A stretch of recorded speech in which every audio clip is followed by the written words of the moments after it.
What's up, y'all? Welcome back to my channel. As you know, my name is Tiffany, and this segment is called How to Get to Prison. This is the captions or whatever the memes, it can't stop me because it's a vision that I have and it's goals that I have that I set out for myself that I got to get there no matter what. What's up, y'all? Welcome back to my channel. As you know, my name is Tiffany, and this segment is called How to Get to Prison. It's just different people coming on the podcast, telling us some mistakes they made that landed them in prison, just in hopes of you guys avoiding some of these same things. Unless, of course, you want to get to prison, then by all means, this is the guide. Where should you start the story? It's totally up to you.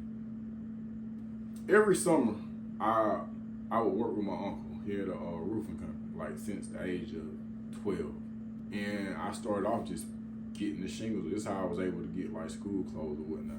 So and this is my opinion. Like, it's not like one instance. Mind you, like in high school,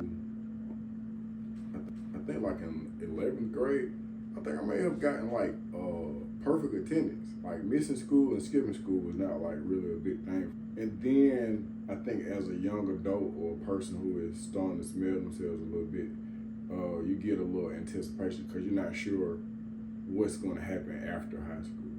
Like you don't have, like I played sports, but I didn't have no letters coming in. It was just something that I wanted to do. Nobody was telling me that if you graduate, you qualify for like a Hope Scholarship. Nobody was telling me some of the other things that, or trade school, or you could try to start it, or trying to find out what I was interested in, or it was just I was just kind of going with the flow. I didn't have an example to follow, if that makes sense. They didn't really, at the time, like, my dad was staying in a hotel on Beaufort Highway, and if I'm being honest, he didn't even care if I went to school, long as, I checked in from time to time. So, that played a big part. So would you say you were raising yourself? I don't want to say raising myself because I still had a mama and she still would chop me in my throat. There's a certain age where a boy, his voice starts to change. He starts smelling himself a little bit. And I can tell you the exact moment. For me, I was probably about 15 to 16. My mama had told me to wash the dishes. And I guess I forgot to wash the dishes. And she from the old school, so she was kind of physical. And then she was whooping me and hit me with a pot. And when she hit me with the pot, I grabbed the pot. Like, that was a lad. We not doing no more whoopings. Because I'm playing these sports. I ain't really all that good, but I've been lifting weights. I smell like an athlete at best. But I think that a male needs a man to one degree or another. I'm not saying that women can't do it because women are phenomenal individuals. But sometimes with some males, you need a man. If it ain't nothing but to just snatch him up and put something on his mind, or give him an example of what a man is supposed to do. And I just, now later down the line, in retrospect, I started thinking about like my teachers and my coaches, and they were trying to be examples of men, but at the time I wasn't mature enough to take heed to what like Mr. Lockwood was trying to say or Coach Norwood was trying to tell me. It was just a punchline then. Cause like you're trying to find your identity. I tried to find it like in sports. When in fact, what I came to a conclusion that I don't even, like I'm 6'3" and I played ball. I don't even like basketball. I don't even watch it. I don't even watch sports. I don't even know who won the Super Bowl. I used to play sports to get the attention of like my uncles and my dad. So I can only imagine some of the other things that I've done to get the attention of people. Like I was probably in the game for like 30 minutes and then I was like, hold on. Like I got this color shirt. This game don't even go with my outfit. Like I don't even want to be a part. Then I gotta come to a meeting. It sound like a job. I don't want to do this. So that didn't work. But I was just trying. At one point in time, I wanted to be a Muslim because I saw the movie Malcolm X. I was just like, I want a bow tie and I want to be brothers of Brother Johnson. So I was like really influenced by just everything else that was going on. So when I say it wasn't just like one instance, it was the vulnerability, almost like a lack of identity, because you trying to cultivate who you are, and along with sports and education, then you had the influence of music, and music I would like to say it played a very tremendous role, because when you're around people, they have an influence on you. But a lot of the time that I spent by myself, I had some headphones on and I was just listening to music. At that time, you might have had like 8 Ball, MJG, Tupac, UGK, Bone Thugs and Harmony. Pretty much everybody talking about killing black people, devaluing our women, claiming property that don't really belong to us,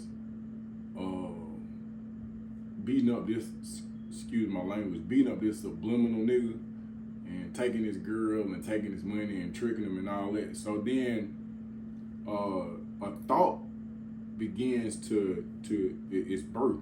And so even though you may not say it, you can't wait to prove, well, for me, you can't wait to prove how hard you are, or how you wish a nigga would try you, or you'll shoot somebody, you'll beat somebody up, because it's glorified in these songs and these videos. And just like I wanted to be a Muslim when I saw Malcolm X, I was like, I'm listening to this gangster stuff, I want to be a part of this, not really understanding what the end result was. It's still a young adult searching for identity, if that makes sense.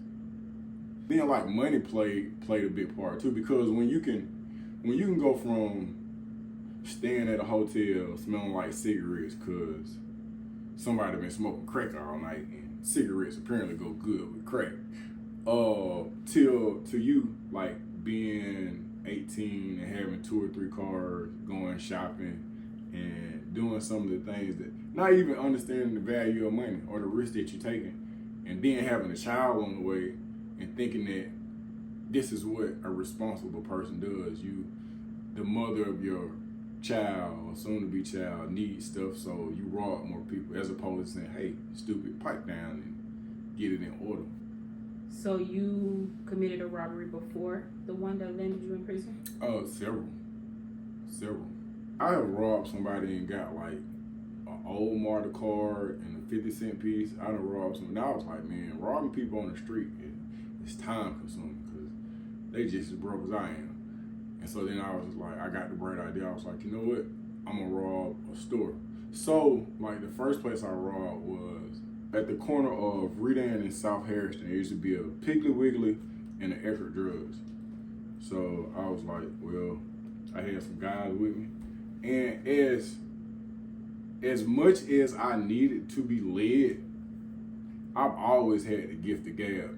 And so even if I was the biggest idiot in the classroom, I wasn't the biggest idiot out of my circle, if that makes sense. So I've always been able to motivate people to, dive off into things they wouldn't normally dive off into. So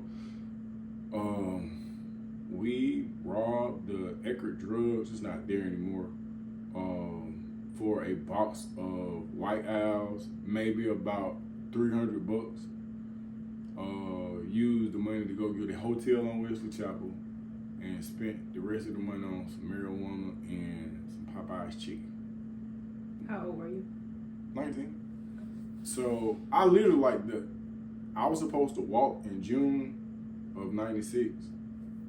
By November of 96, I was taking a different walk. So it wasn't like it was like some kingpin, like, no. It was a very, very short run. Very short run. It's not even the full season. It was my idea. We didn't get a whole lot of money, but I started paying attention to certain things. I was like, well, the people walking down the street don't have any money. This Eckerd Drugs don't have a lot of money. Well, let's try a gas station.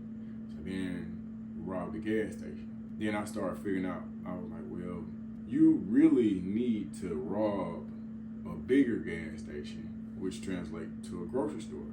And you probably want to drive in your vehicle. So I'm gonna need a vehicle. So then I would go to a car wash across the street from, well, I'm not gonna say the actual location, even though it's been like 20 or 30 years ago, but there was a place like close to Beaufort Highway where I would like jack people for cars. I remember one time I had jack somebody for an Acura. I was like, I'm gonna be driving in an Acura, my little stupid butt. But then what I realized is that it wasn't a good robbing vehicle. So I'm riding down 285 and I'm in a 4-door car. It doesn't have tinted windows and it's just not what I visualized. You can't pack a group of full-grown gorillas in the Acura. So I pulled over. When I pulled over, I drove to a gas station and I seen the dude get out the car. He had a Bronco. So I just walked in the gas station. I was like, let me get your keys. And he was trying to give me his wallet. I was like, no, I just need your keys. And then... You said it calm like that? Yeah. You had a gun? I did. But then, like, once you... At that point in time, I had then pulled the pistol on a couple of people. So I kind of understood what the reaction was going to be. Was it other people in the gas station? Was they seeing what was going on? Yeah, but mind you, it's 1996. See, right now, everybody's walking around with a camera. All grocery stores, all gas. It's cameras everywhere. But at that time, people didn't even have cell phones. They had, like, beepers. So it was almost, like, prehistoric. So it was like, no, I didn't even care if nobody was white. It didn't really matter because you had that much time before the police. By the time y'all get here, it's over with. So, yeah. So he gave you the keys and you just walked out? Yep. And just like anything else, you kind of get a certain degree of your stupidity, like it's overflowing at this time. And there's a false sense of power that comes with having a firearm. False sense of leadership, because most of the time the person with the gun is the leader. So just because you got the gun that make you a leader, that's a weird conclusion to come to. Thus, the United States having the highest prison population, because that false sense of power could be so weird. And I left the Acura there and then drove off in that vehicle. But see, this vehicle now it's like a O.J. Simpson Bronco. And it's dark, and it's got tinted windows, and it's got plenty of room for full-grown gorillas, baby gorillas, make-believe gorillas. And so this is the ideal vehicle for unlawfulness in reference to what it is I'm trying to get done.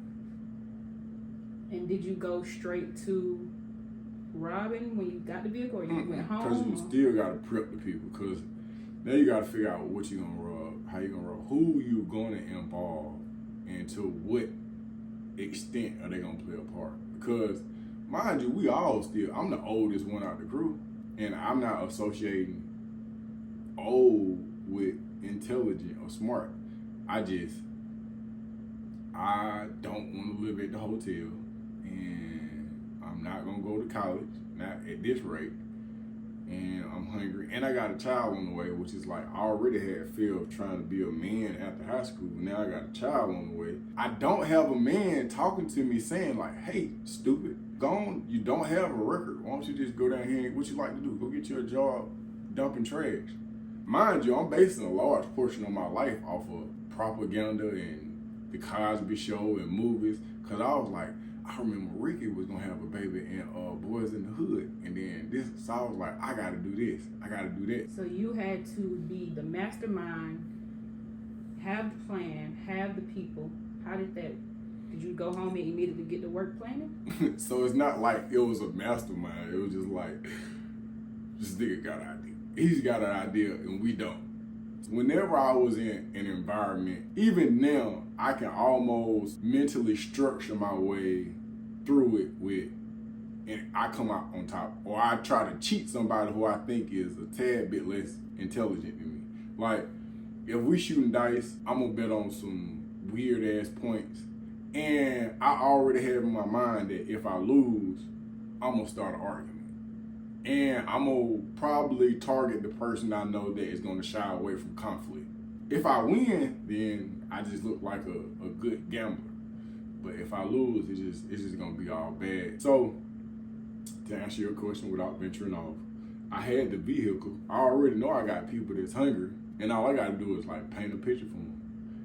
The licks just start getting bigger and bigger till it was required to have at least 2 hot boxes, which is stolen vehicles, and a group of people. And so then we started robbing like grocery stores. But then with the grocery store, like, right, there would be an assignment. Because at that particular time, I understood that they still had food. I feel so old telling this story, but they still had food stamps. Food stamps didn't used to come on the card. They used to come in a booklet. So there was a safe, then you had the registers. So I was always the person to go to the safe because I just felt like this was where the most money was at. There's no need for me to be like the door person. So I would have somebody, mind you pull up in the hot box. You got a legit car somewhere else. You pull up in the hot box. Somebody's on the door. Somebody hit the registers. Maybe one or two people, depending on how many people you got with them, and who's gonna be the scariest. But I'm gonna always go to the safe, and I prefer to go to the safe by myself. Cause when I go to the safe, if it's 5 or it's 4 of us, we go to the safe, and you got like a roll of 20s or a roll of 50s. While y'all talking and high-fiving, I'm gonna be stuffing these into my sock. I'm gonna be trying to hide as much money as possible. And then what I would do is like, so at one point in time, I had my cousin with me. So I would go to my cousin before we actually split the money up. I was like, hey, you need to keep something for me and you. Then I would go to Meatball. I was like, you need to keep something for me and you. And I would go to Code and I would tell. And so ultimately, everybody in a circle, like, there's no honor amongst thieves. It's just who's got the brightest idea at the time. So everybody think that we all on, but not the smartest person in the world, but I'm smarter than y'all. No disrespect to them people if they see this, but at the time, just like, hey, I got it figured out. And so this continued to the point where the feds were aware of what was going on. But when they found out, it was like, it was some teenagers, the credibility of this one group of people being responsible was kind of like deflated. But then one day the Lord had his way. It's at a grocery store by Hugh Howe. Already knew what the setup was, had already did a walkthrough, no security guard, no cameras. It was just for the taking. So parked, went in, lo and behold, an officer pulls up to the grocery store. Not because somebody hit the silent alarm like on TV, not because he's got a feeling something ain't right. He stopped for a pack of cigarettes. When I see him, I say, it's the police. So we all I start running towards the back of the store. Mind you, he pulled up right behind the hot box. So. And at this time, had y'all started robbing or y'all just in the store? We were in the store. I am in the safe there at the register and look outside and I say, Popo. And everybody kind of stopped like. So then I run to the back and then everybody started following me. And it's at this point that I realized in retrospect, y'all really are following me. Like, not just physically, but like y'all really, there's no independent thinking going on. So I was like, no, because we run out the back. I don't know what really flagged. I can say anything right now, but I was like, that's not it. So then the grocery store had 2 entrances. There's one right here and there's one right here. And it's the doors that open themselves. So I always used to keep a guy at the door that would just just don't let this door shut. In my mind, I was like, maybe it'll lock and we won't ever get out. But everybody was coming my way. I turned around, came out of this door. So mind you, the police have gone into the store. A lot of commotion, a lot of confusion. And are people trying to get his attention, let them know what's going on? Or? That's a really good question. And I just don't remember. It's just like, I was just trying to get out. And even if I read the statements of some of the victims, then they probably were trying to, I would imagine, but I was just trying to get out. So, but when we come out of the grocery store, everybody's jumping into the hot box. In the back of my mind, I say, you know what?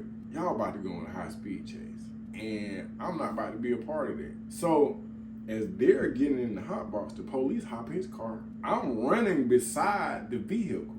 That everybody that I came with is inside this vehicle. And the same thing that had me saying, hey man, keep something for me and you. The same thing that had me saying, I don't want to go out this back door. All this, I'm just like, y'all about to get caught. I said, I'm not. They're like, get in, get in, get in. I did the math again. I was like, 2 + 2 is 4. So I just let them go. When they pulled out of the parking lot, the police did not chase them. The police chased me. Then there was this dude in the 18-wheeler. He hadn't obviously got through watching X-Men or something because he turned into a hero. So at the end of the night, well, what did he do? He saw what was going on. He drove his truck, and after his 18-wheeler wouldn't make it past a certain part, he proceeded to go in hot pursuit. And he started chasing me. The police started chasing me. So there are other stores on the sidewalk. So when I'm running down here and they're here, they zoom out, I dip around to the back of the store or that building or just like shopping arena. The guy in the 18-wheeler drives back there till he can't drive anymore. He hop out his truck and the police chase me. And I don't know, like in a matter of seconds, police was like everywhere. So I got beat up pretty bad, which is understandable. Hold on, walk us through a little bit more. So are you literally running, the police behind you and the 18-wheeler guy behind the police, everybody trying to catch you? Mm-hmm. And then you say the police came out of nowhere. Okay, so mind you, in retrospect, I've probably told this story a number of times, but if I'm just like being totally honest, I know that I have a police on scene. This police is behind me. He is one officer by himself, but he must have radioed or something, because by the time we get to we didn't even get far. We're not even talking a country mile. We're talking about from the front of the parking to the back of the parking lot, around the building. By the time we got back there, I just remember my chest burning real hard, and it was police everywhere. And the police that was chasing me is not even the police that started beating me up. It was like a sergeant or something. I just remember I did toss my gun. They found it. And I didn't have any money in my pocket because I didn't get to rob nobody. So in my mind, that's how my stupid butt decided I was going to crank the jury trial. But to answer your question, I remember hearing a helicopter, one police car turned into 10 of them, and a guy by the name of Detective McCain. I'll never forget this. Detective McCain was a black dude. I don't know if he's still here in DeKalb County. He was a detective, he had a bald head. And when he got on the scene, he said, "What is your name?" I said, "Danon," and he said, "Butler." He said, "Butler." He said, "We've been waiting on you. We've been waiting on you. You've been busy." He said, "But we got you. It's over with." And he wasn't lying. And is that after you had got beaten up? Yeah, I got beat up. I had a fat gold tooth in my mouth when I got out. I had an 80 gold tooth. And the sergeant that got there, I don't know why he was pissed off about. Well, maybe because I was unlawful. But it ain't like I was trying to fight the police. Oh, no. What happened was, when they got me down the first time, in my mind, I'm still an athlete. So I'm handcuffed and I'm laying on the ground, and I'm just like, the attention is going to be off of me for a certain amount of time. So in handcuffs, I kind of get back up on my feet, and then I start to run. Where am I going with handcuffs on? I don't know. Can you even run full speed with your hands cuffed? I don't think so. I think that's why the track teacher always teach you how to, you know what I mean? So I don't think, and at that point, I'm almost like a runaway slave. I'm just like trying to get away. Nowhere to go. And then that's when the beating started. They had to chase you again. They ain't had to chase me far. It was more like a clip up. You know, somebody just like clip them up. And then I do remember like it was a pump. It was like a puddle of water.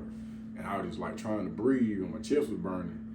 And what I do remember is drinking the water that was already on the ground, not out of choice. It just kind of just happened. And I was like, man, my mouth feel better, like on my teeth there. And yeah. So Do you remember anything vivid about the beating? Like, were they kicking you? That they used to? No, it wasn't like a Rodney King type situation. It was almost like everybody's blood is like I've received some beatdowns from some police officers. That wasn't even the worst beatdown I've received. That was more like let us get your attention. So they got my attention, but it wasn't like I was all bruised up and I just some missing teeth. So you get in a police car. I get in the police car, and after I catch my breath, I'm asking all these stupid questions. How much time you get for armed robbery? It's like 10 years.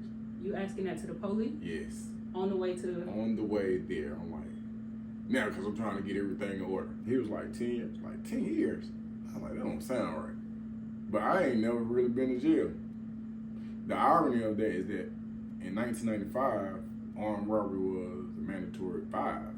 1996, January of the year that I got incarcerated, they came up with what they call the SB 440, which is the 7 deadly sins. It is still existent upon the day. So you have 7 crimes in the state of Georgia, and if you commit them, you get a mandatory 10 years. And if you commit one of those same 7 deadly sins, you get locked up, and you don't never get out. You get life without.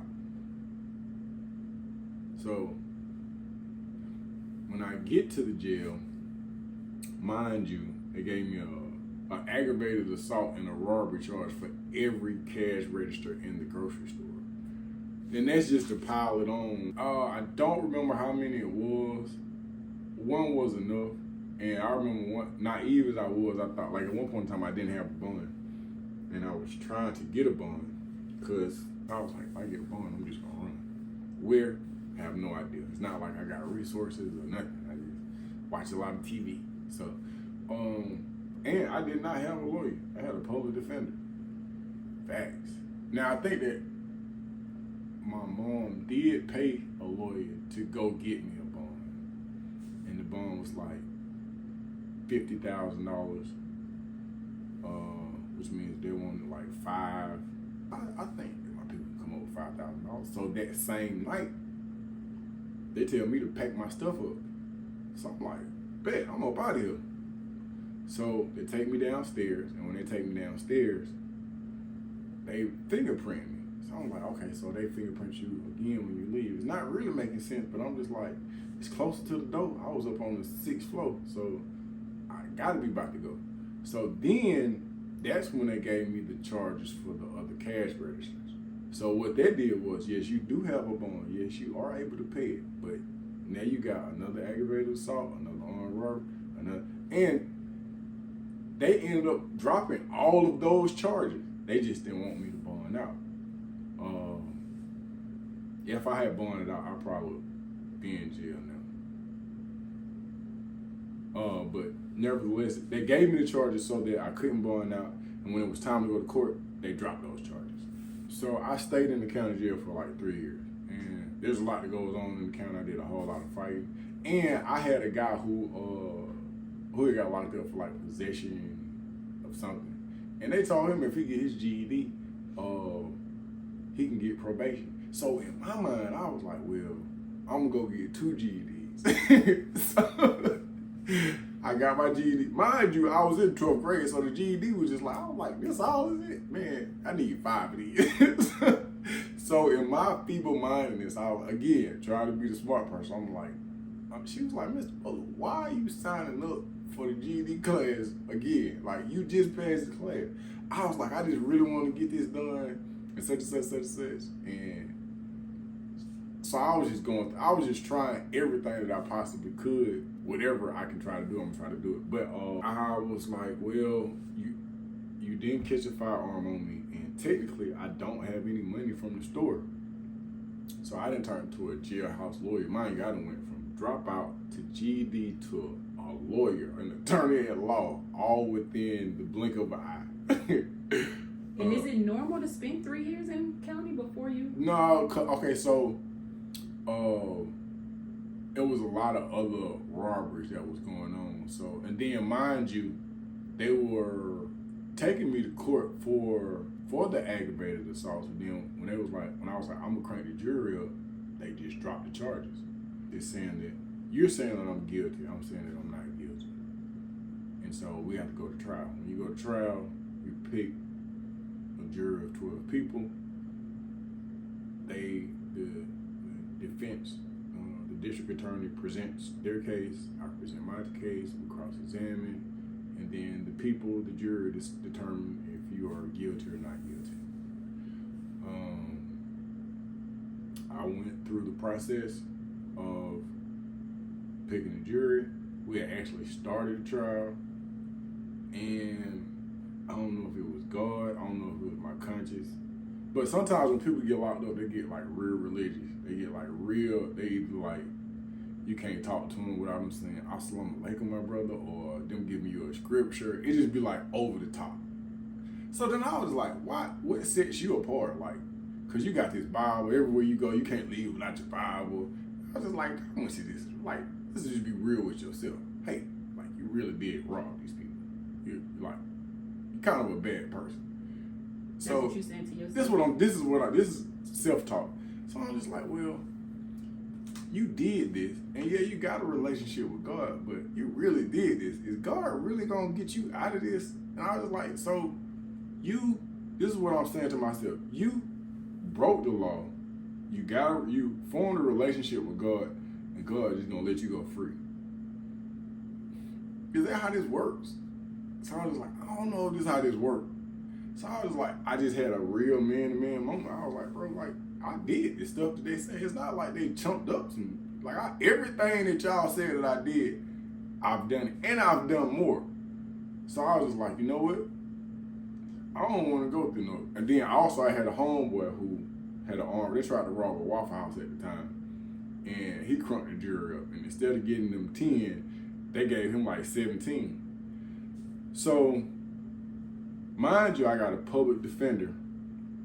The public defender is a heavyset white guy, and he's always sweating. Mind you, I got locked up in November. It's kind of cold outside. This dude was always sweating. He just reminded me of a pig, and I mean no disrespect to nobody, but he was always sweating through his suit, through everything. It just gave me a real bad feeling in my stomach. And then he was like, Mr. Butler, you ought to like plea out. So my 27-year-old, who was born while I was in jail, I was like, man, if I plea out, I was like, my daughter would be 9 years old.